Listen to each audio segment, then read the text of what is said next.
Hello, fictional. Welcome to the What If Issei. Today we are gonna see, what if Issei got harem with Raynare? Part 1. If you end up liking this video, please consider subscribe, so without further ado, let's get into the video. Prologue. A 7-year-old child with messy brown hair was sitting on a swing at the playground by himself. This child is none other than Issei Haidu. He looked around, observed dozens of other children playing with each other with a longing look in his eyes, and then looked back down dejectedly. Issei sighed. He always knew he was different than other kids, but he couldn't help but feel sad over how no one wanted to befriend him. They were all scared of him, and he didn't understand why. Flashback. It was the start of the school year. Issei was in gym class, and everyone was told to play basketball in teams. One team had to wear colored jerseys while the other didn't. Issei was put on the colored jersey team. Issei's eyes twinkled in excitement. He knew this was his moment to shine and show everyone how cool he could be. The ball was tipped, and the jersey squad won as the ball went to Issei. Immediately, Issei ran towards the opposing team's hoop, dribbling fast, keeping the ball out of the reach of the other team. Issei leapt. He caught the ball out of the air and slam dunked it into the hoop, an alley-oop play. "Let's go!" Issei cheered.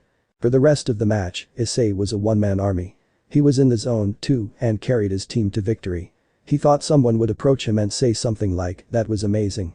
Can you teach me how to play?" Unfortunately for him, no such words came.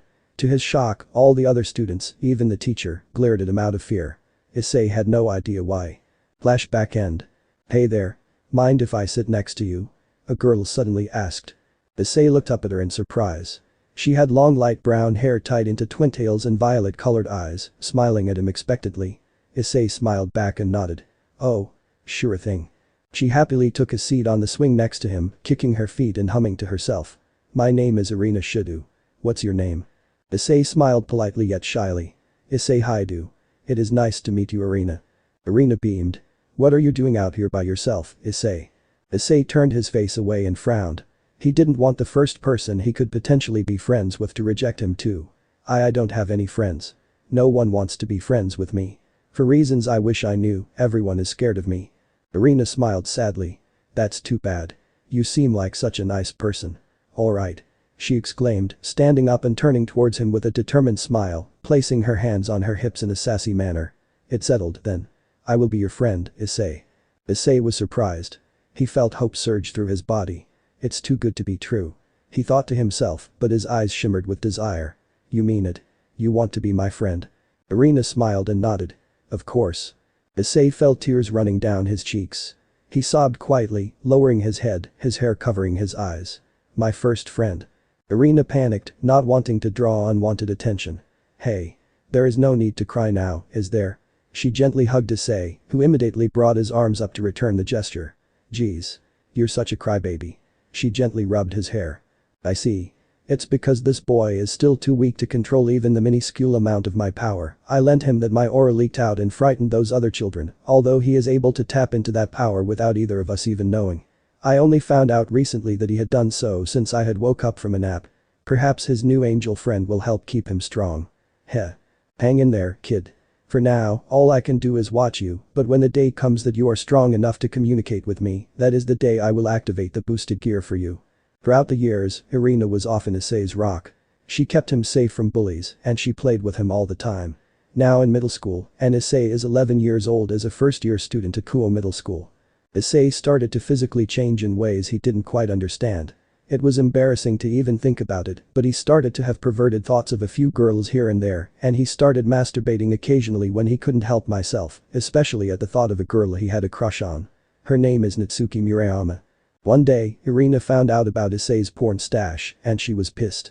"Issei, I know everyone has these primal urges at some point in life. However, you need to learn to control yourself," she said as she pulled on one of his ears, which hurt. "Someone help. Mom number 2 has gone full lecture mode." Despite the pain, Issei smiled at her as best as he could with one eye open, the other closed, wincing. "I understand, Arina. If it's for you, I'll do anything. I don't want to drive away my first and only friend," I replied, catching her by surprise. She blushes but nods. "Just make sure you learned your lesson, okay?" she stutters out quietly.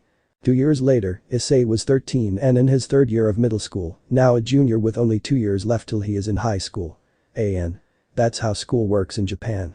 They're on a 4-3, 4 years of middle school and 3 years of high school, unlike here in the USA, where we have 3 years of middle school and 4 years of high school. Anyway, back to our regularly scheduled program, so let's continue. It was lunchtime. Issei was waiting in line to buy lunch. Usually, his mom would make lunch for him, but it was the start of the school year and he wanted to see what was on the menu. Squinting his eyes, he read Mapo Tofu. Issei sighed. He usually tried to eat healthy and only spoiled myself with something tasty once in a while. Coincidentally, he likes spicy food too, despite the fact that he has very little tolerance to spice and ends up feeling like he's breathing fire like a dragon. Suddenly, before Issei could step forward, there was a commotion to the right of the line. It was the school bully, the alpha wannabe, the tough guy, the douchebag, the jerk, the one who makes girls feel uncomfortable, etc. His name is Kakaru Ryuin, 3. He was holding a white-haired boy by the collar. "Ollie, you bastard. Listen here, you piece of shit. You are beneath me. I will never acknowledge you as someone who is more athletic than me. I am better than you got that?" The victim, Volley, glared daggers at Ryuin. "First of all, do not fucking call me by my first name. Call me Lucifer or Lou. You're not related to me, you're not friends with me, so how about you go chew on a bone, you noisy mutt." Secondly, Volley grabbed the hand Ryuin was holding his collar with and twisted his wrist, making him yelp in pain as he fell backwards. Volley stood over him. "It's not my fault you're jealous of the fact that I am better than you at sports, so fuck off and leave me alone." Issei could tell that Volley was having trouble restraining himself from assaulting the douche. Ryuin gritted his teeth in anger. "You fucker. You're fucking dead." He launched himself at Volley, as if he were going to tackle and beat the fearless kid up for daring to stand up for himself. Issei sighed. Usually, he doesn't talk to other people at school other than Arena or if the teacher calls on him in class.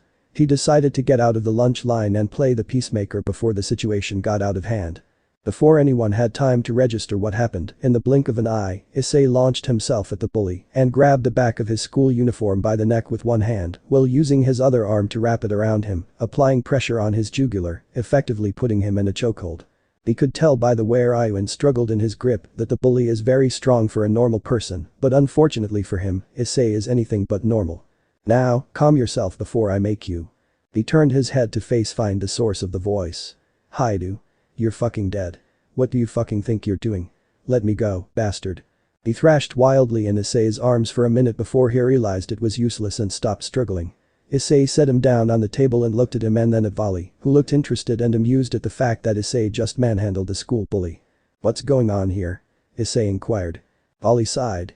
"Well, Mr. Big Ego over here was bitching about the fact that I whooped his ass in basketball today," Volley said, gesturing to Ryuin, who scowled at him. "We were placed on teams, but there were only 2 people in the spotlight.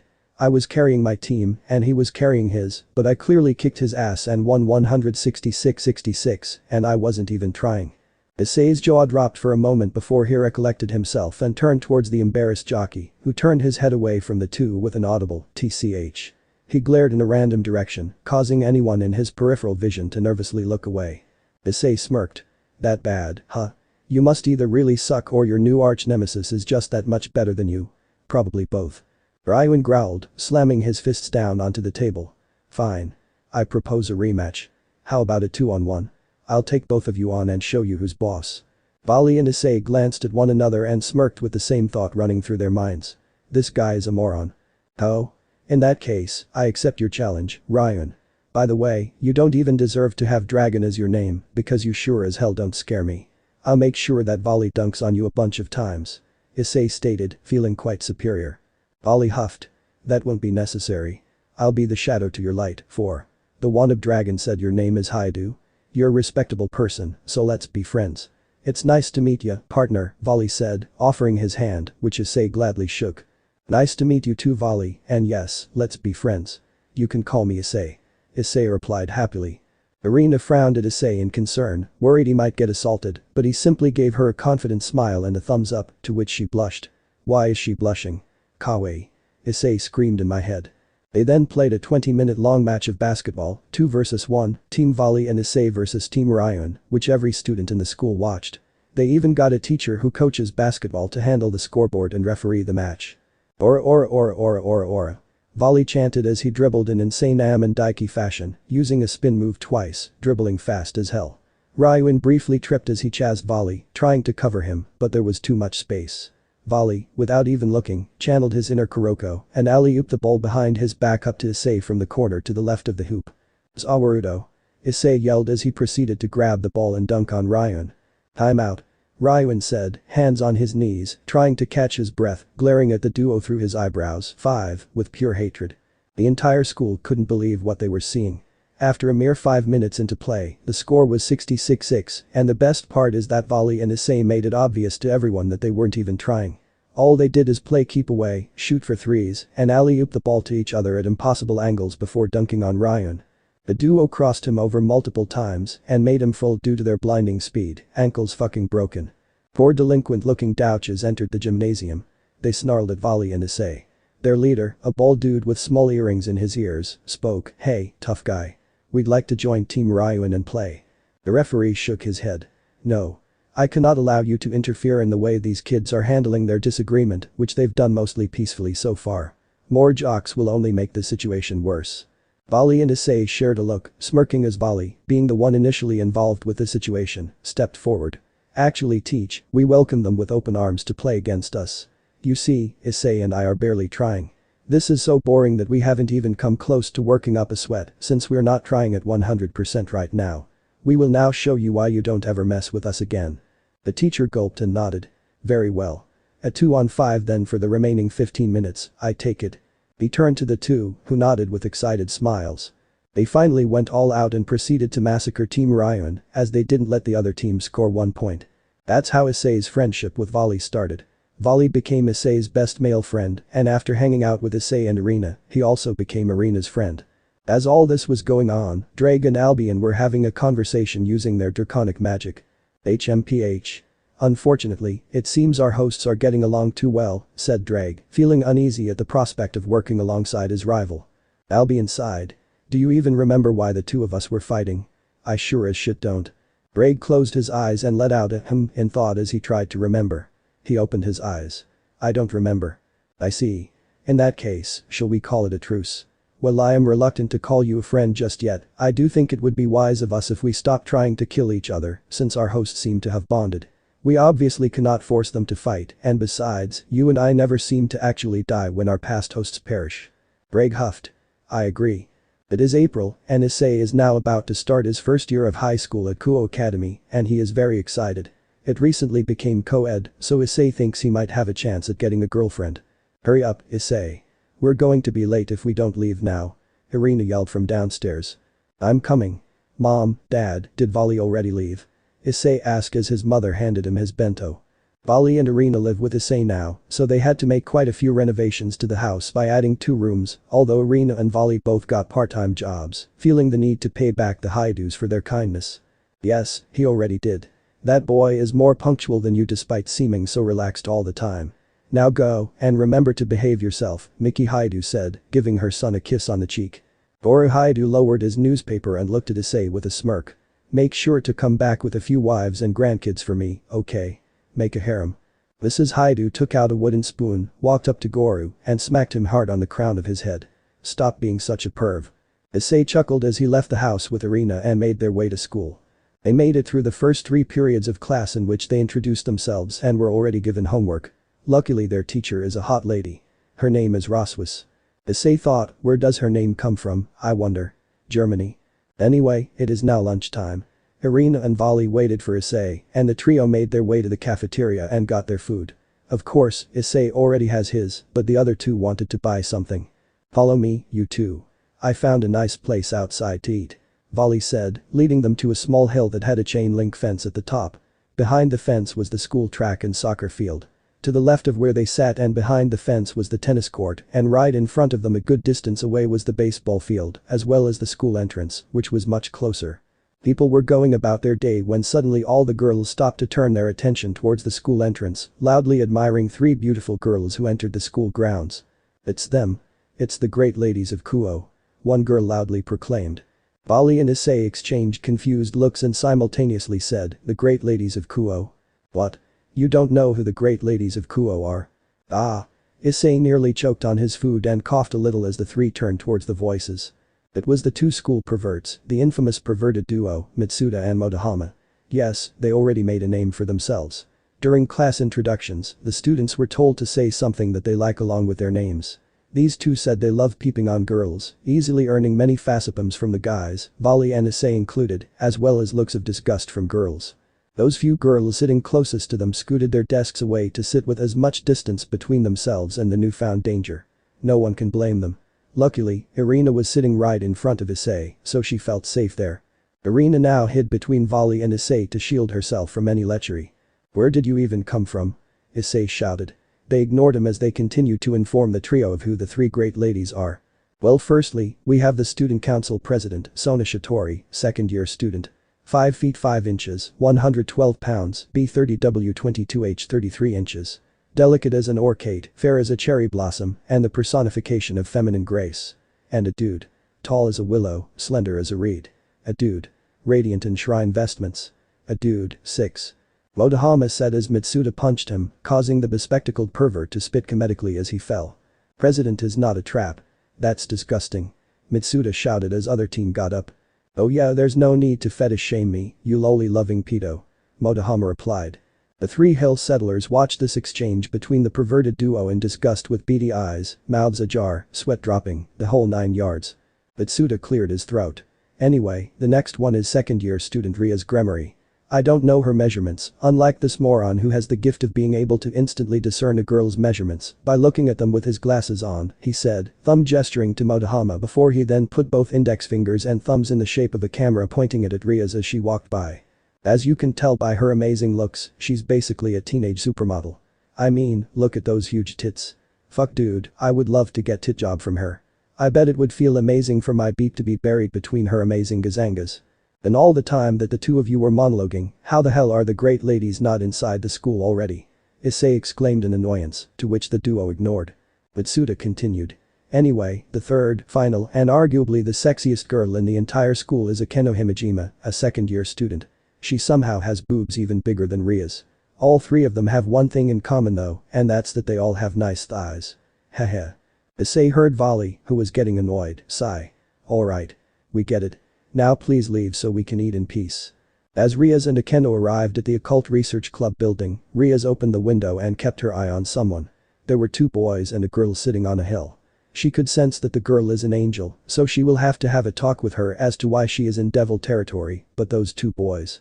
Akeno, who are those 2 boys? Akeno was setting her tray away after serving tea to the 4. Kiba took a sip as he read a book and Kaneko gently blew on hers while occasionally nibbling on a piece of candy. Akeno looked to where Riaz was staring. Those are 2 first-year students. The brown-haired boy is named Issei Haidu, while the tall, white-haired one is Volley Lucifer. "Why do you ask? Got a crush or something?" Akeno said, trying to tease her friend, who ignored her remark. "Lucifer, huh? I wonder." The Redeed put a finger to her mouth and tapped it in thought. She turned to Akeno as both Kiba and Kaneko listened to their president's conversation. "I'm interested in those 2 because I can sense great power in them, although I do not know what. I do sense that the girl with them is an angel. Kiba, tomorrow I want you to bring those 3 to our club. I want to meet them. Kaneko, start following them when they leave school and determine if they pose a threat to us." "Yes, President." Her 2 servants responded. Kaneko followed the trio home, spying on them, watching their every move until they made it inside their house. They look like ordinary kids with ordinary parents living ordinary lives, but it is too early to come to a full conclusion without proper evidence.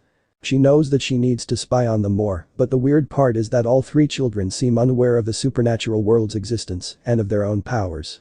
Kaneko teleported back to the orc. "President, I am unsure of their intentions as they seem to not be aware of the supernatural world and might not pose a threat. Even the angel with them might not know what she is." Riaz hummed as she was playing chess with Kiba, Akeno sitting next to him, trying to help him win. "Let's keep an eye on them until as late as Friday of next week. If they do not show any signs of posing a threat in that time frame, I think it will be safe to say that they are not a threat to Sona and I, or any devil for that matter." "Yes, President." Kaneko bowed briefly. Riaz moved her knight. "Checkmate." "Damn." Kiba scratched his hair in frustration at being unable to beat Riaz as Akeno tried to comfort him, patting his back as if to say, "I feel your pain, bro." That night, when Issei went to sleep, he had a strange dream. He stood near the top of a mountain. The mountain had some snow on it, but mostly greenery. On the summit is a massive lizard-like creature. As Issei got closer, his eyes widened. "Wait a fucking minute, is that a dragon? Holy shit." "Yes. Holy shit, indeed.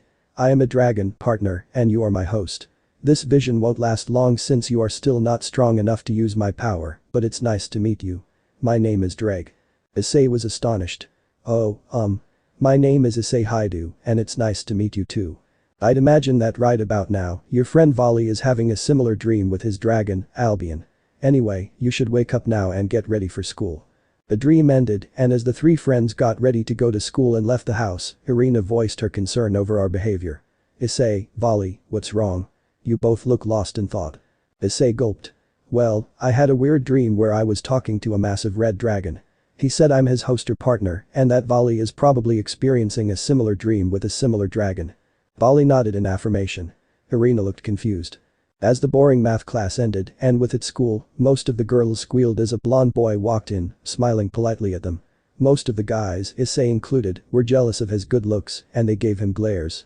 He walked to where the three sat and said, "Excuse me, you three are Issei Haidu, Volley Lucifer, and Irina Shidu, right?" They nodded, confused. He smiled. "My club president Riaz would like to see you.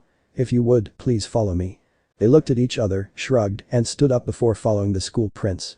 He took them to an old but beautiful veranda-styled building with 2 stories. Arriving at the 2nd floor, he knocked on a door and said, "President, I brought them," before opening it. Inside, there were 2 girls, one of which the trio recognized as Akeno Himejima. Holy fuck, she's hot.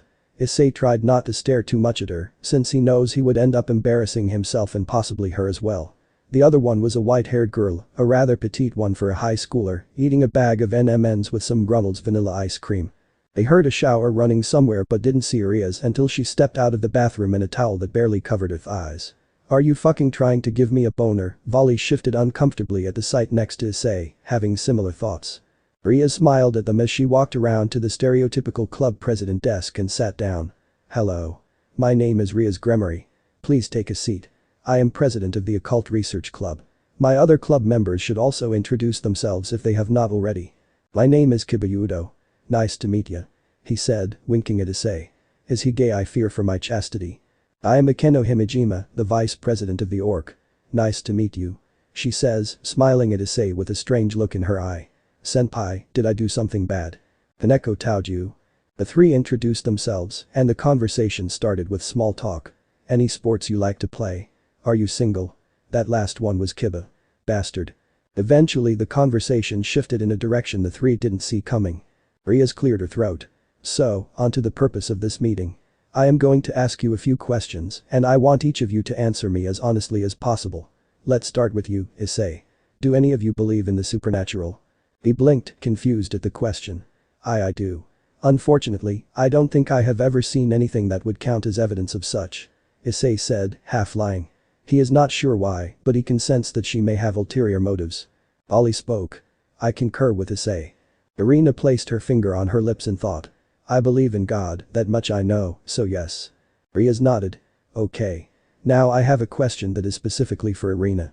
What is an angel such as yourself doing here on devil territory?" she asked, her eyes narrowed a little, trying to add intimidation. Their eyes widened. Volley and Issei looked at Irina and simultaneously said, "An angel?" Riaz nodded. "Yes.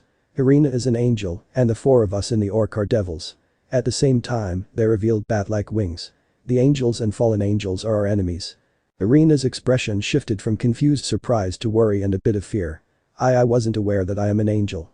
I mean you no harm, really." Riaz sighed before she smiled as the 4 orc members put their wings away. "Okay. I believe you. Now, as for Issei and Volley, I personally believe that the 2 of you have very powerful sacred gears, a gift given to a human from God to defend themselves. God made that happen because many innocent humans were caught up in the crossfire of the Great War as the 3 factions fought one another. I have no idea what kind of sacred gear you 2 have, though." "The Great War?" asked the boys. Riaz waved her hand. "That's a story for another day. Now, Issei and Volley are going to need to figure out how to awaken their sacred gears because sooner or later supernatural entities are going to try to recruit you or attack you, probably both. I'd rather that the 2 of you be well prepared to defend yourselves." She smiled at Volley and Issei convincingly, the 2 of them still shocked from this news. Issei cleared his throat and asked her, "Why are you trying to help us? What's in it for you? It's obvious to me that you're hiding something. You have ulterior motives." For a brief moment, he could see a bit of nervousness in her eyes before they shifted to sadness, briefly looking down. It's because I am desperate. I need powerful allies, and I was hoping you would join me. Bali blinked, his sharp blue eyes piercing into the Gremory heiress. Why? She sighed. My parents have forced my hand by putting me in an arranged marriage with another devil that I hate, and the only way to get out of such a situation would be if I fought him in a raiding game, which is a competitive fight that only ends until one of the two kings surrenders or is too badly injured to continue. You see, us devils use a system called the evil pieces system based off chess pieces. I am the king of my peerage, Akeno is my queen, Kiba is my knight, and Kaneko is my rook. I was hoping you would let me turn one or both of you into a member of my peerage using some of my remaining evil pieces. Issei and Vali sighed, feeling sympathetic but cautious. Issei spoke, I see. I'm sorry to hear that. Would that take away our humanity and turn us into devils? Riaz nodded. Yes. You would be like us. You would still look human, but you would be a reincarnated devil. In return for your help, you would be trained and become strong enough to not only defend yourself, but you could also have your own harem, and harems are permitted in the underworld. Issei wanted at least one girlfriend, but he didn't know what to feel about having a harem, since he had no experience with such an idea. Then we will have to refuse your offer. I'm sorry to hear about your arranged marriage.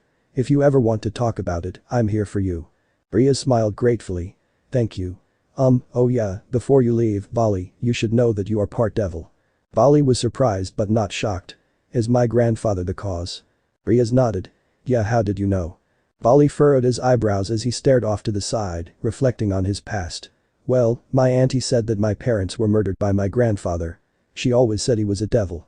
I never would have figured that she meant it literally, since I always thought she was saying that he is pure evil, which he probably is. I love my auntie and always listen to her, so it is partly because of her that I hate my grandfather.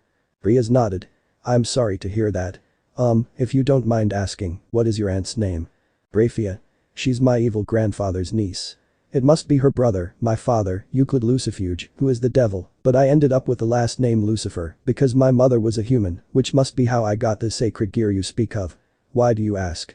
Ria's eyes widen. Graphia, why she's a hem, she is my sister-in-law. She's married to my older brother, who is one of the leaders of the devils, a devil king. His name is Surzich's Gremory. He is the only one trying to get me out of this arranged marriage as peacefully as possible, without making himself look bad by giving me special treatment.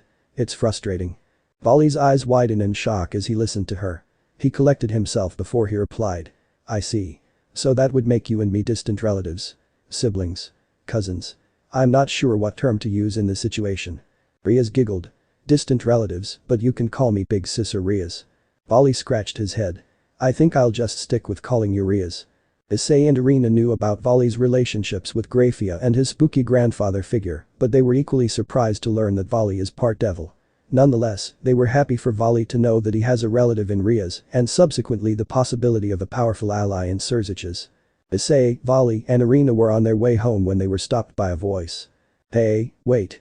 Issei Haidu. I want to speak with you, please. It was a girl with long black hair and violet-colored eyes. Issei spoke, you two go on ahead. Vali and Irina nodded and headed home together. Issei turned to the girl. His heart leapt when he saw her. Oh my god. She is gorgeous. He thought to himself. There are 3 types of attractive girls. Beautiful girls, sexy girls, and cute girls. To Issei, this one was all of the above. Fortunately for him, he was able to make it inconspicuous that he was checking her out. He smiled at her politely and said, oh, hey. What can I do for you? Raynare felt awful. A lot of fallen angels who followed Kakabiel liked hurting innocent people, but she was an exception for 2 reasons. 1. She was forced to serve Kakabiel against her will. 2. She didn't want to kill him, especially after seeing his heartwarming smile which she couldn't help but find attractive. If only I were strong enough to rebel against my orders. Damn you, Kakabiel. She offered her own smile in return, currently in her Yuma Mono form. My name is Yuma Mono. I was wondering if you would like to go out on a date with me? She asked, squirming shyly, feeling a blush on her face, a real one she couldn't fake. Why do I feel this way? I shouldn't. I never want to be close to anyone again. They'll just leave me by abandoning me or dying, she thought sadly to herself, but deep down, she knows that she wants to be loved and cherished. Issei heard her question, seeing her face turn pink, feeling a blush of his own come onto his face. What the fuck, this girl is too adorable. Did she just ask me out? I am the luckiest guy in the world right now. Issei smiled at her. Of course. My name is Issei Haidu, and I would love to go on a date with you. He completely forgot that she already knew his name. Yuma returned his smile. Great. The two of them exchanged phone numbers, and Issei waved to her as she dismounted the bridge and disappeared around the block, a huge smile on his face the whole time he made his way home. He was briefly stopped by a lady in a strange outfit who handed him a flyer, and Issei, not wanting to seem rude, put it in his pocket, forgetting to take it out ever again, but not before examining it. It had a strange symbol on it and the words, "We will grant any wish you desire." He entered his house to find his parents, who just got home from work, as well as Vali and Irina watching TV. They all looked at him. "Yo Issei. What's got you so happy?" His dad, Goru, inquired. Issei's smile turned a little beepy. "On my way home from school, I got asked out on a date by a beautiful girl. We're going out this Saturday." Vali and Goru smiled, happy for him. "That's great," Goru said. Meanwhile, Miki Haidu and Irina were about to go full mom mode and lecture him on what to do and what not to do during a date, to which Issei intently listened.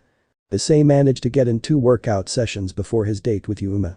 He wanted to start training to unlock his sacred gear, knowing that he was never a strong person, but at the same time, he wasn't super weak. He has had decent leg muscle, but cannons for thighs. Ahem dummy thick ahem dot. That is the kind of build Issei knows he would love to come close to someday, but at the same time, he doesn't want to be a bodybuilder that's seen as one of the world's few strongmen, or else he will scare off everyone, especially potential female love interests. Anyway, Issei was waiting at the park for Yuma at around 1:45 p.m. He was wearing a dark red and black flannel with dark blue jeans and leather brown dress shoes, as well as his best cologne. He suddenly felt a pair of soft hands cover his eyes from behind, and he could immediately tell that she is wearing perfume. She smelled like jasmine and roses, just seductive as hell. Her huge boobs are pressing against his back. Issei, guess who she sang? Well, I think this person has to be none other than my very own lovely girlfriend who I am about to have my first date with. Raynare's heart skipped, and she giggled. You would be correct. She took her hands off his face, allowing him to turn around to see her. She was wearing a purple blouse and a skirt with white socks that almost went as high as her knees, showing much of her lovely thighs. Issei couldn't stop himself from smiling at her. Well, mostly smirking, but smiling nonetheless. As always, you look lovely. You look so beautiful that this might be a problem for me. Yuma smirked with the same love-struck look in her eyes as him. Oh yeah? Why's that? Issei blushed at what he's about to say and looked down in embarrassment, chuckling quietly to himself before he looked back up at her confidently. Because I might not be able to take my eyes off of you, even when we go out for dinner. Raynare's cheeks turned pink as she giggled. Have you been practicing that as a pickup line? Issei shook his head, gently taking her hands in both of his as they started walking, with her pedaling backwards slowly, smiling up at him. Nope. I came up with that one on the spot, and I do have to say that I feel pretty good about that one if I do say so myself, especially considering that this is my first date with a girl ever. As a matter of fact, if I were to use a pickup line, I would say something like damn girl, forget dinner, you look like a yummy snack or something, which quite frankly, you do. He said, winking at her. Raynare's blush deepened as did this wonderful feeling she didn't want to feel but enjoyed. She laughed happily. Idiot. She turned around as they walked hand in hand, letting him lead her to the different locations for their date. Unbeknownst to them, they were being followed by Kaneko, who was alarmed to see a fallen angel with Issei, who was obviously unaware. Unbeknownst to Kaneko, she too was being followed by another supernatural presence who was also interested in this date and what Kaneko wanted with them. Cue a chain of dozens of people spying on each other in public XD. First, they went to the movies. Issei let her pick whatever she wanted, and she pointed at the poster of a movie under the thriller and sci-fi genres called Steins Gate. The movie load region of Deja Vu. Author's note: as you can tell by me making a Steins Gate reference in almost every chapter so far, I love Steins Gate lol. Issei had already seen season 1 of Steins Gate and Yuma Hand, so she was quite confused by the plot since she had no idea what was going on. That was a really interesting movie, but I have no idea what happened to Akka before for him to be so traumatized. Issei looked over at her. Well, what happened is, to put it in as few words as possible, the main character time traveled over and over, an infinite number of times, to save someone he cared about who was fated to die, and the chance of him finding the Steins Gate world line where everyone lives was so small, but he found it using the actual time machine. Not the generic microwave that only allows him to go back only 48 hours. It's a really interesting anime, you should totally watch it with me. Second, they went out for dinner before they went shopping. It was here that Issei learned that Yuma loves cosplaying. He was currently waiting for her outside a changing room that only separated them by a curtain as she changed clothes. Ah! Yuma exclaimed as she pulled the curtains back to reveal her outfit. Her long black hair was tied into a ponytail, wearing a pair of cat ears tucked into her head. She was wearing a maid outfit that had black sleeves and a black skirt with a white apron. Issei couldn't stop his nose from bleeding as they took several pictures together. Finally, they were going to the park where the date started to watch the sunset. As they were leaving the shopping district, Issei secretly brought a small bouquet of flowers, specifically lilies with pink and white petals, that he intended to give to her at the park. He hid them in his left hand as Yuma held his right hand. Other than the bouquet, he didn't buy anything for himself, but he enjoyed buying clothes for Yuma. As they reached the park, Issei pulled her to his chest, making her gasp as she looked up at him in surprise, to which he smiled. He casually pulled the bouquet out and handed them to her. "These are for you. I secretly brought them for you about 10 minutes ago as we left, and I thought they suit you.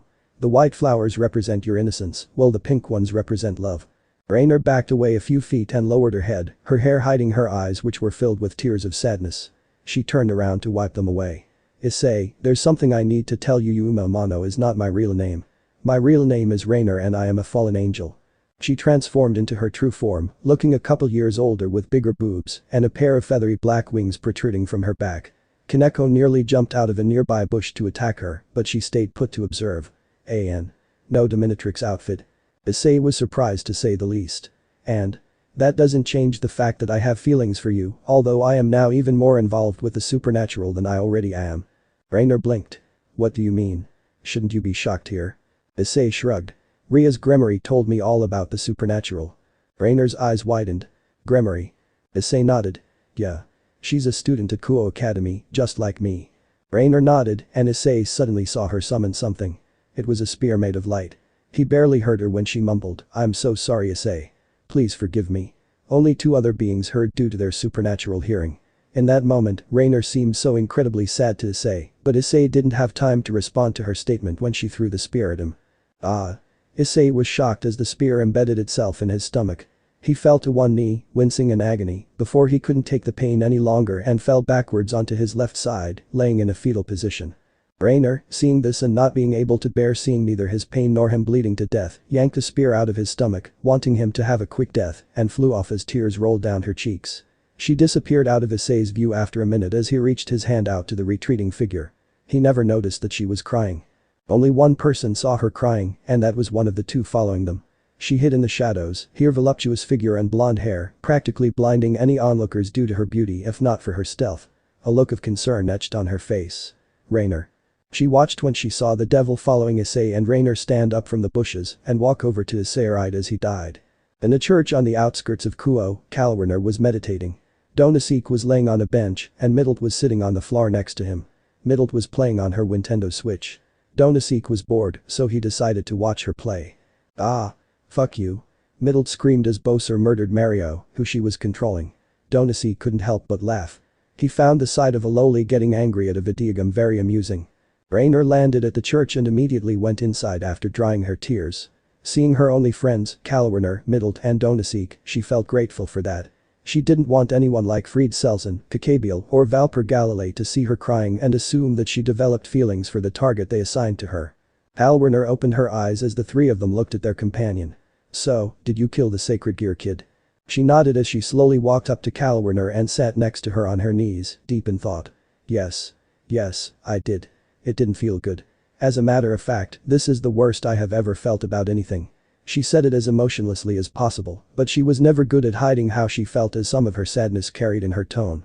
Raynare looked up at the sculpture of Jesus Christ on a cross and she did something she hasn't done since the Great War. She clasped her hands together, closed her eyes, and silently prayed.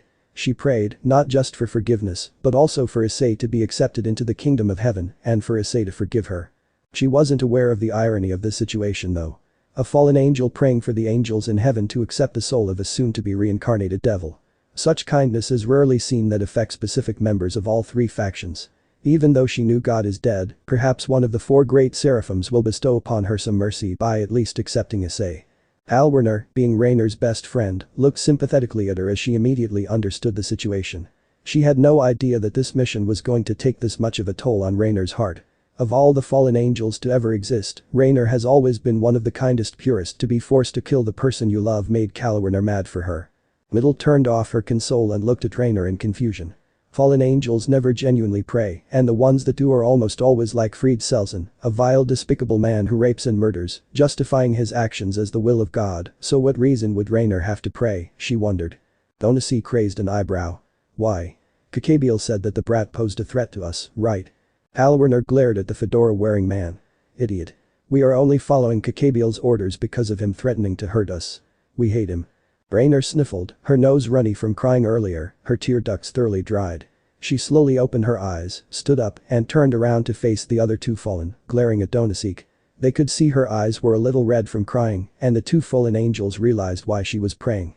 Donasik gulped. Wait, don't tell me you fell in love with the brat. Raynare nodded.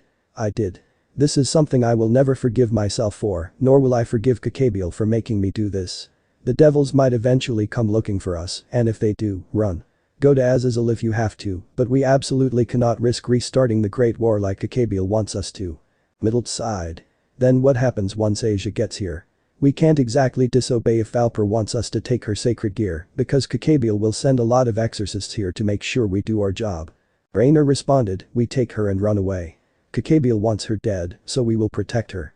In a chaotic place filled with strange lights and structures, two dragon gods watched in anger as their distant nephew was not just murdered, but also resurrected by the Grimoire heiress. Enslaved. One of them, a little girl with long black hair and black eyes, stood up and emotionlessly said, I'm going to kill them all, and deal with that fallen manipulator. The other dragon, a somewhat tall muscular man with spiky red hair and a few tattoos, looked at her and sighed. Offa sweetheart, I know how you feel. I'm angry too, but let's wait a year and see if Issei can get strong enough to sense the gift we left for him. Besides, Issei loves that fallen angel, so we must not hurt her no matter what. She also seems to have killed him hesitantly with immense guilt and possibly fallen for him, Great Red said, pulling his wife into a hug as he grit his teeth, trying to keep his anger at bay after the events they just witnessed. Fine. Then what about those filthy devils? Can't we at least pay that strumpet's brother a visit and scare them to make sure their kind never meddles with ours again? No. We might eventually, but for now, we must not interfere with Issei's life unless he is in grave danger.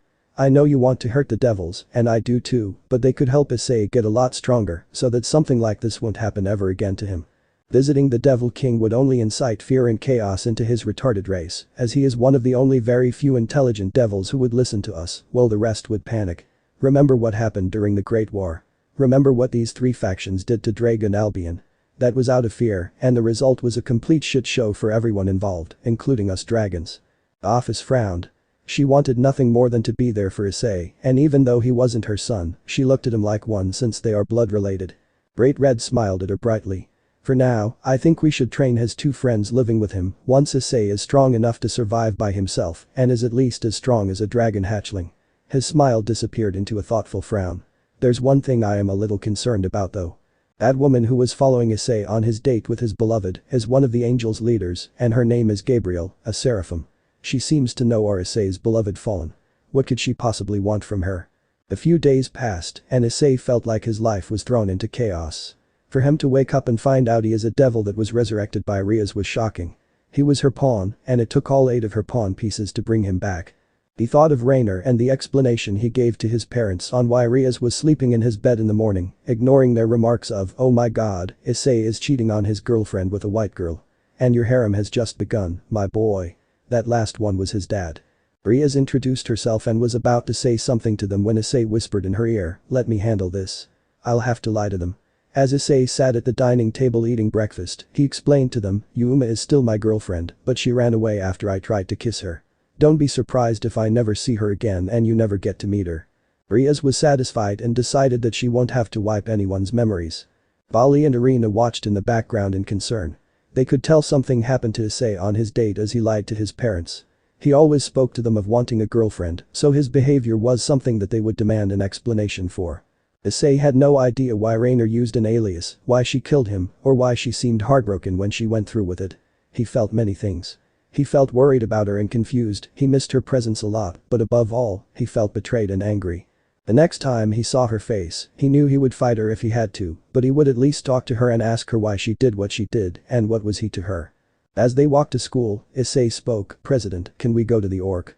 I need to talk to you as well as Bali and Irina. They deserve an explanation for what happened. Riaz nodded. Of course. Once they got there, Issei told everyone at the club and his two friends what happened on his date. Vali and Irina were livid. Irina covered her mouth with both hands in disgust at what the fallen angel did. "I have a request. If you ever cross paths with Raynare, please do not kill her. I want to talk things out with her." Irina uncovered her mouth and glared at Issei. "Issei. She killed you. How can you expect Vali and I to just forgive her?" Issei sighed. "I said nothing about you forgiving her yet, since that will take a while. I just don't want you to interfere if I manage to have a conversation with her. Same goes for you, President. I love Raynare. She seemed so incredibly sad when she killed me, and when she stabbed me, she flew off like she was trying to get away from me, from everything, and just be alone. I don't even know what kind of people the fallen angels are for you devils to hate them so much, but I promise she is not like them. I could sense it, the goodness in her heart. If I manage to forgive her, I am sure all of you can too." Riaz was glaring at him, but she relented with a sigh. "Fine." Suddenly, there was a bright green flash in the room that caused everyone to shut their eyes. When they opened them, Riaz was the most shocked to see Issei had with a red gauntlet covering his entire left arm. Issei looked confused. "What? Issei, you managed to awaken your sacred gear, and I thought it was just going to be a twice critical, but what you have there is one of the 13 Longinus, specifically the boosted gear. That means you are the Red Dragon Emperor," Riaz exclaimed. "Indeed he is. Hello, my name is Drake. It's finally nice to be able to talk to you, partner." Issei still looked confused, but responded in his head. "Drake, I didn't really do anything special, so why is my sacred gear awake now?" "Well, there are two reasons. The first reason is that I activated it for you, since I deemed you worthy after what you said about forgiveness. You showed you can be as angry as a dragon, but that you can control your anger. You are also willing to forgive someone you fell in love with for hurting you so badly. The second reason is that you have now been reincarnated as a devil, which instantly made your base stats much stronger." Issei blinked. "Base stats? Yes.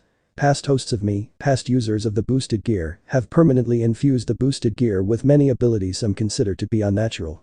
For example, stand in front of a mirror, look at yourself, and try saying the keyword Stonehenge to see your own stats." Issei was shocked that such a thing exists. He went into the bathroom and did as he was told. "Stonehenge." He yelled for good measure, and what he saw confirmed that Drake spoke the truth. He read to himself. "Stonehenge. This ability allows the wielder of the boosted gear to read everything there is to know about themselves." Issei Haidu description. Current height 5'5".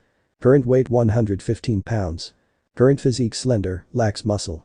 Current occupations, student, Red Dragon Emperor. Personality kind, shy at first, angry if someone he loves gets hurt, enraged makes him the closest average human dragon version of the Doom Slayer, never afraid to tell those he's close to how he feels about them, accepts other people despite their faults, but can hold onto a grudge if he is betrayed, and struggles to forgive those who wrong him. Basically imagine Anakin Skywalker Darth Vader from Star Wars, but with a much better control over his emotions. Prefers honesty over loyalty. Hates slavery of all kind. Hobbies: reading manga, light novels, visual novels. Watching anime, playing video games, and sometimes watching TV. Skills: fast learner at anything, so good at cooking that he could challenge Yukihira Soma to a shakigeki and impress Gordon Ramsay. Intelligence 95 1/1000. 100 is max for almost all pure-blooded humans, however, a few extremely rare ones may develop abilities. Sanity 100 1/1000. 100 is max for almost all pure-blooded humans, however, a few extremely rare ones may develop abilities. Weapon of choice: hand to hand. Age 15. Race: 50% human, 30% dragon, and 20% devil. Current number of wings 2, 1 devil and 1 draconic, but has yet to unlock them. Class: Heavenly Dragon. Hiding style: warrior, example assassin, mage, stealth, etc. Sacred gears: boosted gear, Gate of Steiner, Stonehenge, and Dragon Perch. Sacred gears, abilities plus levels. Boosted gear equals double the wielder's power every 10 seconds, level 1, Juggernaut Drive, level 0, Scale Mail, level 0, Dragon Shot, level 0, Ascalon, level 0, Diabolos Dragon, level 0, and Revelation Barrier, level 0, Fire Breath, level 0, overall level of boosted gear is 1. Gate of Steiner, 1 equals the ability to time travel, which seems to center around a mysterious green gem infused on the boosted gear. Consumes 80 mana per every activation. Requirements not yet met. All seals placed on the boosted gear must be broken first. Level 0. Stonehenge equals the ability to see someone else's stats as well as his own. That person must either be an enemy or someone who is at least friends with Issei. Consumes 0 mana per use. It will instantly unlock once Issei is able to summon the boosted gear.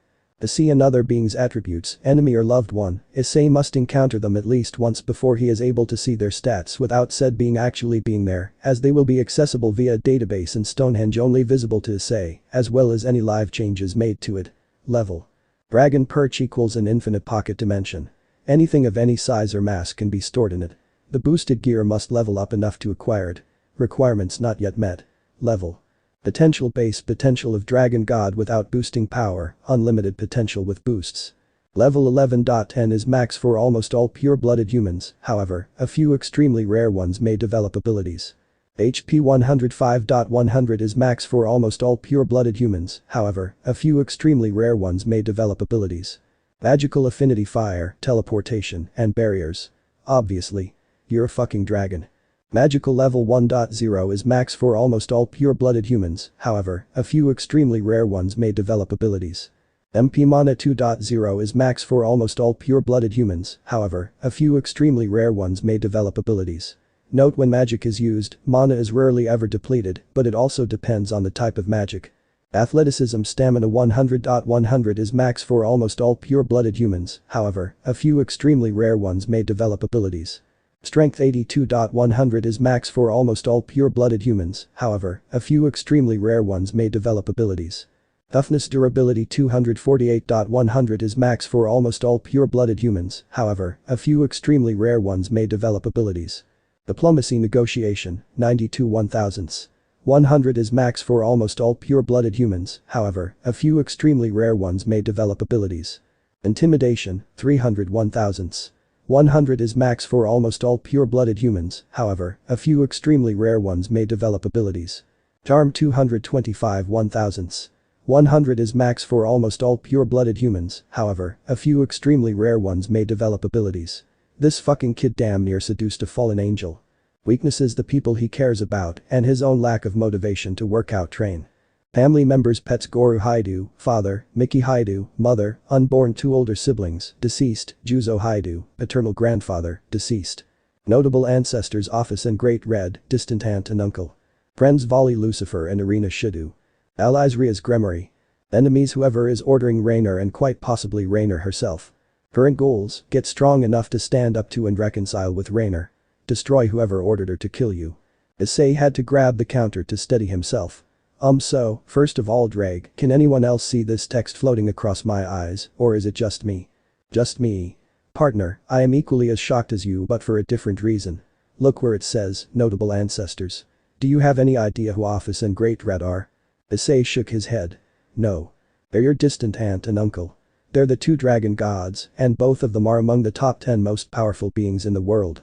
Issei's eyes practically bulged out of his head. Holy shit. What does this mean for me? Nothing but good things. I know Office and Great Red very well since the 2 of them are good friends of mine. They currently reside in a place called the Dimensional Gap and they love any dragon who is blood related to them. At some point in the future, they will likely visit you and maybe even train you, and if they do, you will get your ass kicked haha. Before you ask, no I do not know which of your parents are part dragon. If I had to guess, I would pick your dad since he wants a harem, something commonly seen among relationships in the supernatural world, but I could be wrong, since he seems to speak with his beep when he states that desire. Let's go talk to everyone outside, but let me warn you that you probably shouldn't go around telling people that you are the descendant of 2 very powerful beings that could destroy the universe. Issei gulped and nodded. He did whatever Rias told him to do, which for now was to make magical contracts with customers. His magic was too weak for him to teleport for now. One day, Issei was headed home from school when he heard a squeal. He looked to the other side of the road and saw a girl dressed as a nun fall on her face. He made his way over to her and offered her hand to which she shyly took. "Are you okay, miss?" Issei asked. I'm fine. Thank you, good sir." She offered him an adorable smile. "I'm Issei Haidu. What's your name?" "Asia Argento. I'm looking for a church in this town, but I'm from Italy and my Japanese is not very good, so I have trouble asking for directions." "I see. I think I might know where the church is. Shall I take you there?" Asia's eyes sparkled. "Yes please." But on their way to the church, Issei felt a migraine as soon as he caught sight of the holy building. He decided to part ways with Asia there. "Are you an idiot?" Rias screamed at Issei. "What?" "Issei. That church is the territory of the fallen angels. You could have died or risked someone seeing you and restarted the Great War. We cannot let that happen." Issei looked down sadly. I'm sorry. Rhea sighed. It's okay. I was just worried about you, that's all. Issei furrowed his eyebrows. I do not understand something though. Why would the fallen angels need Asia? Did she have a sacred gear that they're trying to use her for? The magic circle suddenly appeared in the middle of the orc room, and all 5 of them immediately adapted their battle stances, while Lorena and Volley prepared to run. Out of the circle stepped a beautiful woman they have never seen before, but Rhea's had a feeling that she knew who this is. Gabriel. The woman nodded. Rhea sighed. All of you can relax, she is a friendly angel. She's one of the 4 seraphims. They all went back to their previous postures except for Irina, who only looked in awe at seeing one of the leaders of her race. She ran up to Gabriel and took her hands. A fellow angel, and a leader no less. Nice to meet you.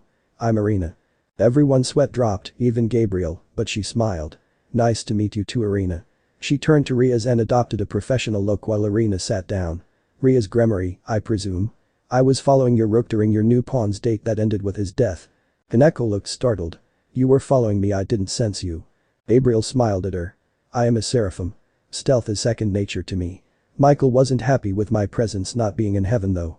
Why not? Rhea asked. Gabriel looked at Issei. Because Raynare is my daughter and I was being selfish by trying to see what kind of man she asked out on a date. If us angels have any family, which is usually just to keep angel kind well populated, we can literally tell what kind of emotions our children feel, and this is the first time that my daughter has felt a romantic sense of love, despite being ordered to kill you.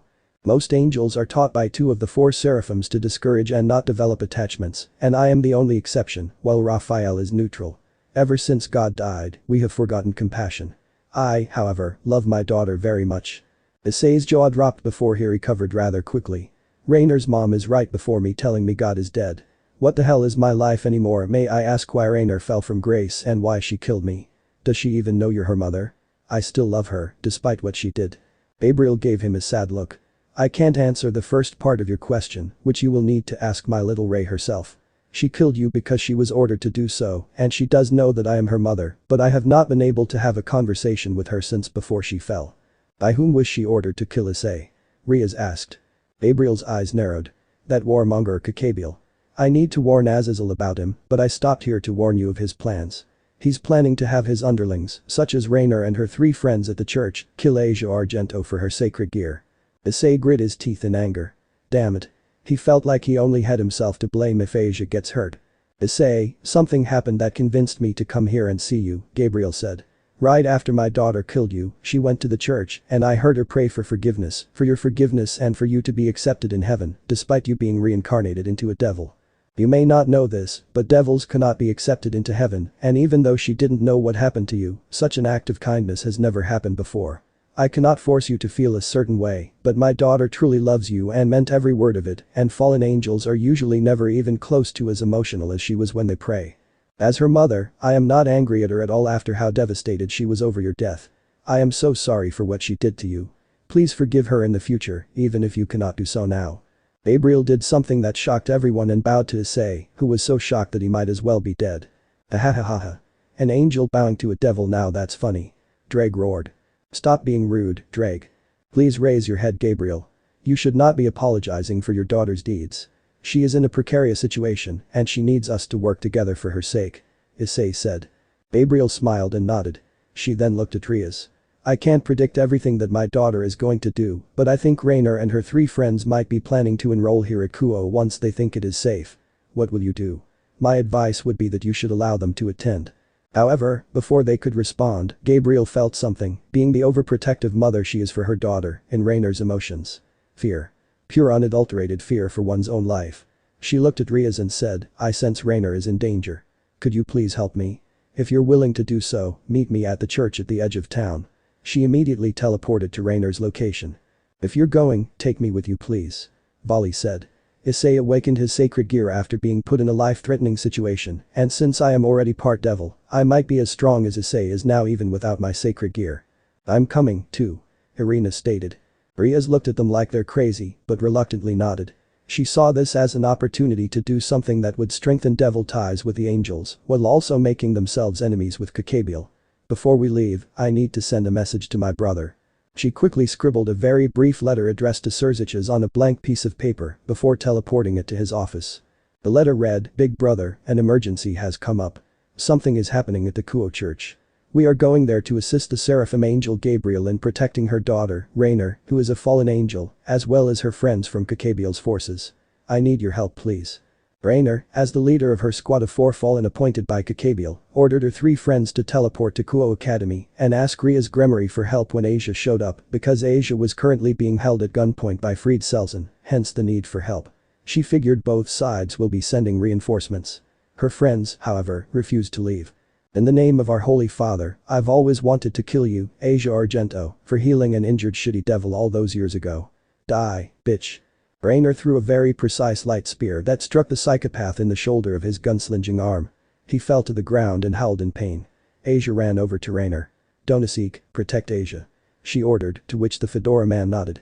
However, before she could finish him, a massive energy spike ensued in her senses as hundreds of exorcists teleported right in front of them, as well as the one person she hated more than anyone.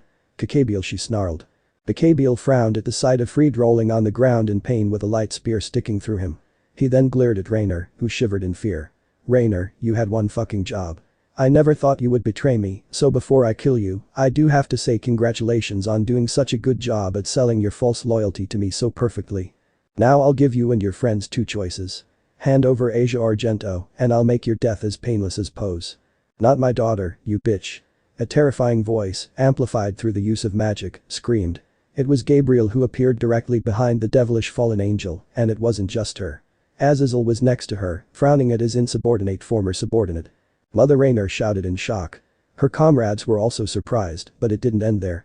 More magical circles appeared with Surzich's and Grafia Gremory stepping out, and out of one particularly large circle came the person she loved. Issei. Issei looked behind him and gave her a bittersweet smile, determination in his eyes, his boosted gear already equipped. "Raynare, stay back and protect Asia. We'll handle this." Raynare, seeing the boosted gear, simply nodded as she and her comrades got on the defensive. Kakabiel was now utterly annoyed, his plans foiled, but he wasn't a suicidal maniac wanting to face against such impossible odds. "Kill them all," he ordered his exorcists before teleporting away. He wasn't expecting them to succeed at killing any of them now, but maybe they could severely injure someone important, such as that Securite brat. Gabriel huffed in annoyance at Kakabiel's cowardice before she sighed. She smiled.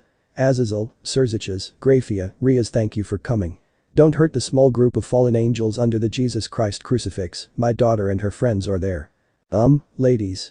There's something I need to say," Donasik spoke quietly, not wanting the Gremory devils to hear him, catching the attention of the other 3 fallen angels as well as Asia. "In case we need to retreat, I thought the 4 of you should know that I know a place in Tokyo that Shemhazai set up as a safe haven for fallen angels. It is a very well kept secret by magic that even Kakabiel doesn't know of its existence because Shemhazai created it when he was suspicious of what Kakabiel was up to. It's basically Grigori number 2. Shemhazai only entrusted Azazel and Baraquiel with this knowledge." Issei was the only other person who heard this. He dodged a sword aimed for his stomach, elbowing an exorcist hard in the face and breaking their jaw, knocking them out before he turned to Donasik. "Then go there right now. When this fight is over, we cannot risk having you or these other devils attack you." "What? What about you, Issei?" Raynare said in worry, to which Issei smiled. "Trust me, I'll be fine. Now go." They teleported away. "Issei, where did your girlfriend go?" Riaz asked. "I told them to take Asia somewhere safe, somewhere far away." Vali was the first to launch an offensive. He sent a vicious punch that knocked out one of the exorcists before he backflipped over 2 exorcists to dodge their swords. Issei immediately rushed in to help his friend. Irina picked up a bluish gold sword that a blue-haired girl handed her. "This is Durandal. Take it. My name is Zenobia Quartet and Gabriel brought me here since I wield the holy sword Excalibur, but Durandal won't obey me. It's looking for a new master. I'll just have to use my holy sword then." Irina nodded and smiled gratefully. "Thank you." Surzich's and Grafia decided to help Riaz, while Azazel and Gabriel toyed with a small group of exorcists outside. In truth, they were stalling since all 4 of them wanted to see how powerful the Securite. Grafia, however, was a little worried for her nephew. "Power. Power. Please, I need your power." Vali screamed as he headbutted one exorcist and jumped back to dodge a sword. Issei did the same thing and landed with his back touching Vali's. "You good, bro? You look tired." They were both panting. Vali grinned a battle-crazed smile. "Speak for yourself. I'm just fucking getting started. If it's my power you want, then you can have it, partner. You have more than proven yourself to be a worthy host. Go kick their asses." Divine dividing. Vali's entire body turned flashed white and his right arm transformed into a white gauntlet with a dark blue gem in the middle. He couldn't reach his balance breaker yet, much like Issei, but he was happy since this was a start. The White Dragon Emperor, and he's fighting alongside the Red Dragon Emperor, Surziches shouted. Grafia almost collapsed from shock and had to grab her husband's arm for support. Vali turned to Grafia. Auntie, don't worry about me. You helped raise me until I met Issei, remember? It's thanks to you that I'm such a badass. About damn time that your host reached his first evolution, Albion. Oh, and Albion and I made peace with each other, mainly because our hosts are great friends. Our hosts can't seem to reach balance breaker yet, but these two never quit. You're goddamn right, Drake. This was unheard of, peace between the two heavenly dragons, but the present leaders of the three factions were elated to hear it. Now all they needed to do before they could sign a peace treaty among themselves was to find and kill Khaos, but that will be easier said than done. Issei smirked. Boost. Albion, what type of power can I use? Vali asked as he grabbed an exorcist by his face and chucked him into another group of exorcists. Their ability is to divide the power of anyone you come in physical contact with in half every 10 seconds.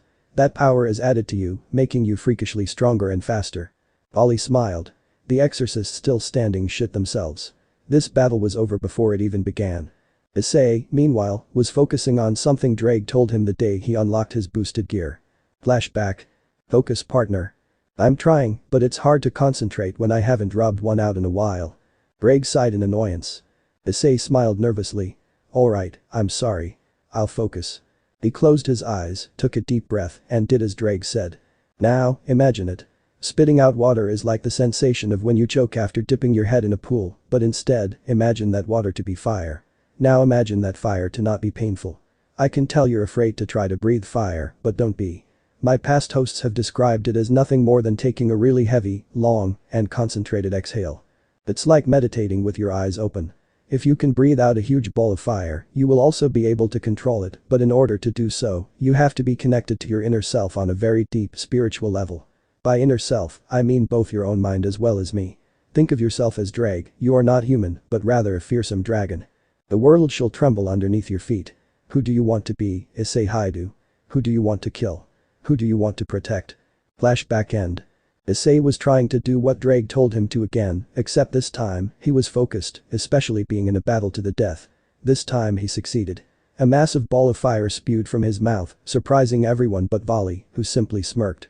Once Issei ran out of breath, he immediately grabbed hold of the flame like a rope with his boosted gear and he twirled it around over his head, but gently and gracefully. He brought the flames downwards with a quick flick of his wrist aimed at 50+ exorcists. They screamed in agony as they burned to death, which Issei did his best to ignore.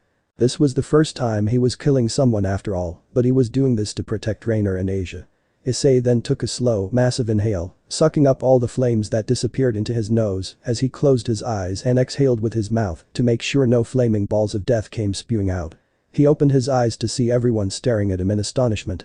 Suddenly, the fatigue of what he just did hit him full force due to a lack of enough training, and he was about to collapse and lose consciousness when Arena sprinted over and caught him.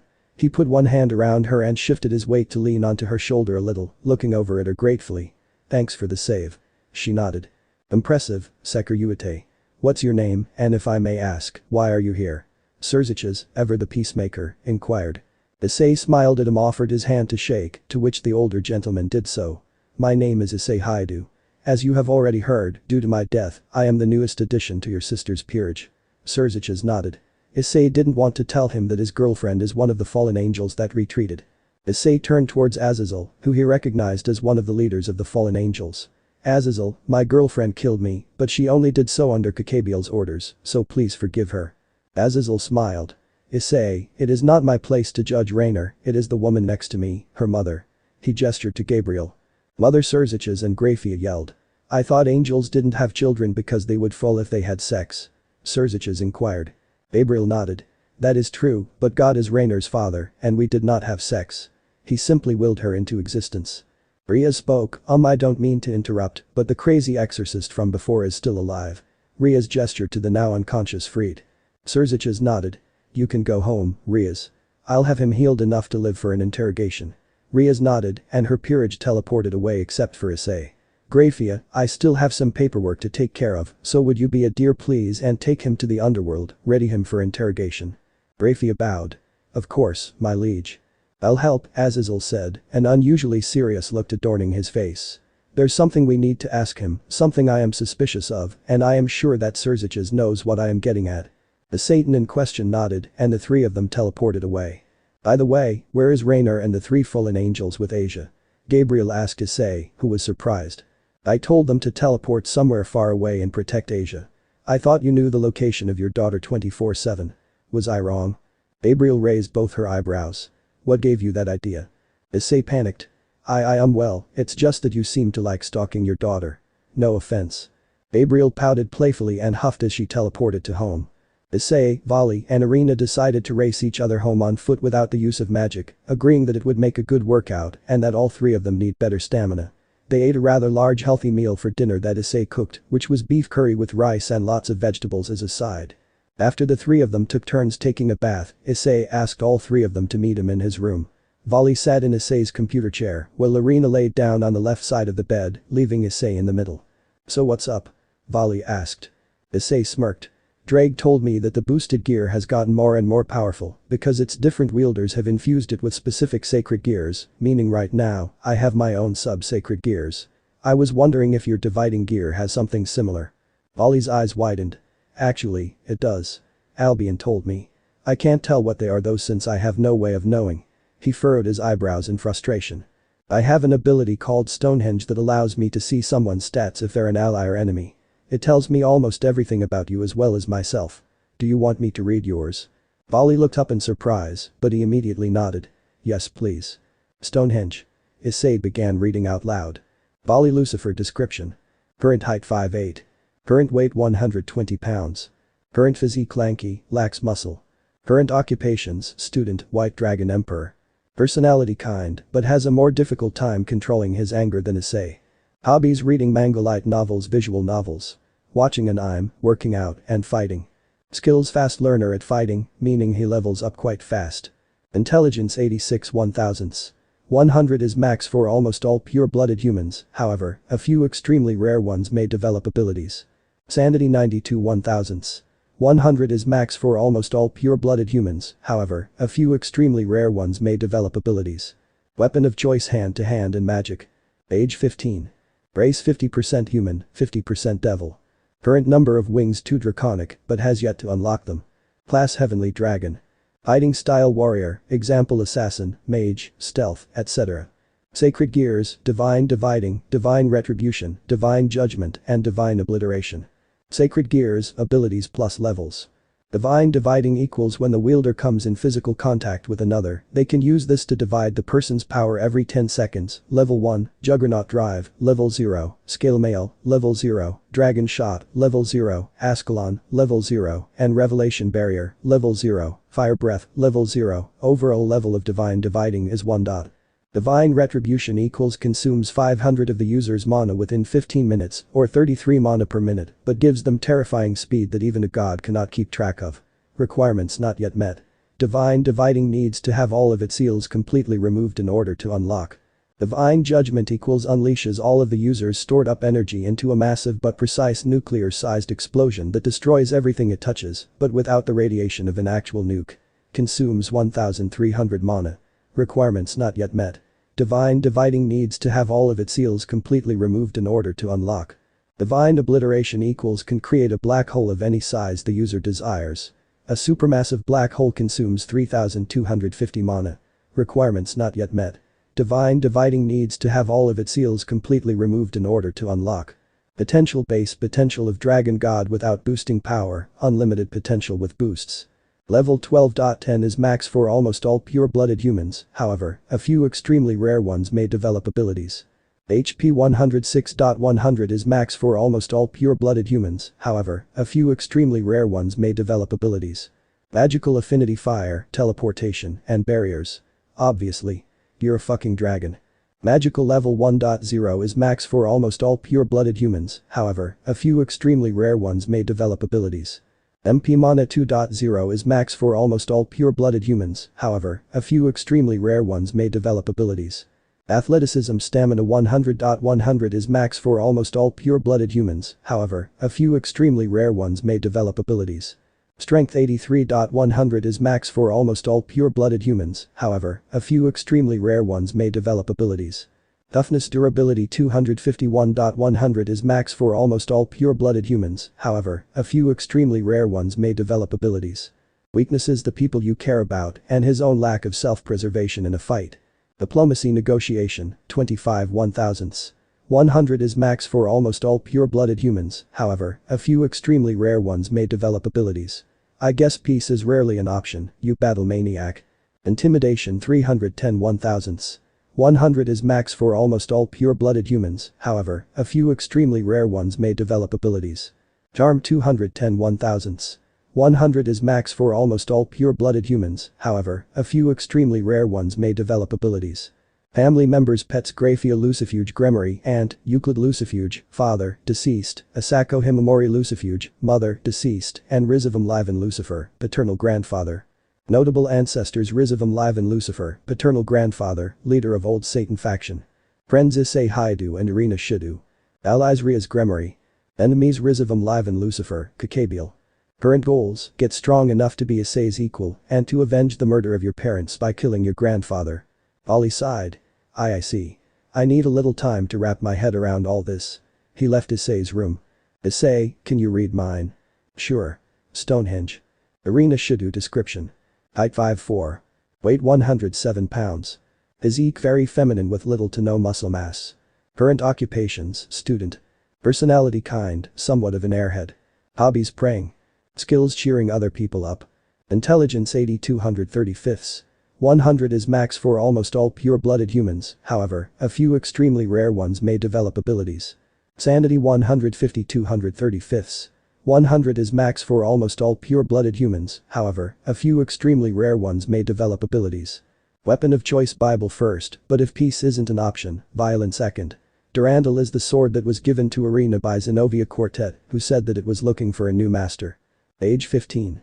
Race former human, reincarnated angel. Current number of wings 2, but she has yet to unlock them. Class ultimate class angel. Fighting style support or defense, example assassin, mage, stealth, etc. Sacred gears, none. Sacred gears, abilities plus levels none. Sacred gear overall level none. Potential ultimate class angel, ace of spades. Level 12 240. 10 is max for almost all pure-blooded humans, however, a few extremely rare ones may develop abilities. HP 105 240. 100 is max for almost all pure-blooded humans, however, a few extremely rare ones may develop abilities. Magical affinity light-based weapons. Magical level 2 240. 0 is max for almost all pure-blooded humans, however, a few extremely rare ones may develop abilities. MP mana, 7 240. 0 is max for almost all pure-blooded humans, however, a few extremely rare ones may develop abilities. Athleticism stamina, 63 240. 100 is max for almost all pure-blooded humans, however, a few extremely rare ones may develop abilities. Strength 60 240. 100 is max for almost all pure-blooded humans, however, a few extremely rare ones may develop abilities. Toughness durability 100 240. 100 is max for almost all pure-blooded humans, however, a few extremely rare ones may develop abilities. Diplomacy negotiation 228 240. 100 is max for almost all pure-blooded humans, however, a few extremely rare ones may develop abilities. Intimidation, 40 240. 100 is max for almost all pure-blooded humans, however, a few extremely rare ones may develop abilities. Charm 230 240. 100 is max for almost all pure-blooded humans, however, a few extremely rare ones may develop abilities. Weaknesses Issei. Family members pets Tauji Shidu, Father, Kana Shidu, Mother. Notable ancestors King Arthur. Friends allies Issei Haidu and Vali Lucifer. Enemies Issei's and Vali's enemies. Current goals, work hard and make her way up through the ranks of heaven. King Arthur is my ancestor, that's amazing. Irina fangirled. Vali stuck his head into Issei's room. Don't lose any sleep over it, Irina. You're the type of person to get too excited over something that she can't sleep. Shut up, you. She threw a pillow at Vali, who barely dodged, laughing nervously. Somewhere in the underworld, Azazel concentrated as he constantly used a small portion of his magic to keep a lunatic, freed Selzen, who is now awake and gagged by a piece of cloth, completely still as Graphia treated his wound using her own abilities. Graphia made a quick phone call through a magic circle. Surziches, he is ready to be interrogated. Surziches teleported to his wife's location and assessed the situation before he sighed. Good grief, I'm already tired. Let's get this over with. Azazel nodded. He rubbed his goatee with his free hand. You two can do the talking, then. I'll make sure he doesn't try anything. I will also dispose of him once we're done since he is the result of the sick twisted work of Kakabiel, who has left me with quite a mess to clean up. Surziches and Grafia nodded. Surziches cleared his throat and took off Fried's gag. Listen here, this will be a lot less painful if you work with us, so why don't you come right out and just tell us who you and Kakabiel work for? What are they trying to achieve? Fried chuckled. Usually, he would insult these shitty devils, but he didn't want to push his luck and get tortured to death. Let's just say, there will be nothing but, he stopped to lick his dry lips, cows. Surzich's eyes widen a little. Grafia spoke, I see. We've heard rumors of the terrorist organization's existence, but we didn't think they were real until what happened today. Those exorcist goons Kakabiel brought with him were very well-trained elite warriors and could have severely injured or even killed someone less skilled than those in our group. Unfortunately for Kakabiel, even our most inexperienced warriors, such as the Seker Yuete and the Hacker Yuiku, were able to outmatch all of those exorcists combined. Surziches narrowed his eyes at Fried. Any chance you will squeal about the location of Kakabiel's hideout or the headquarters of your Khaos Brigade? Fried Joker cackled. Nope. Azazel spoke. I think we got what we need. He proceeded to behead the man. End of the here. So that's it for today's video guys. Before you go, just like the video and share it with your friends. Bye.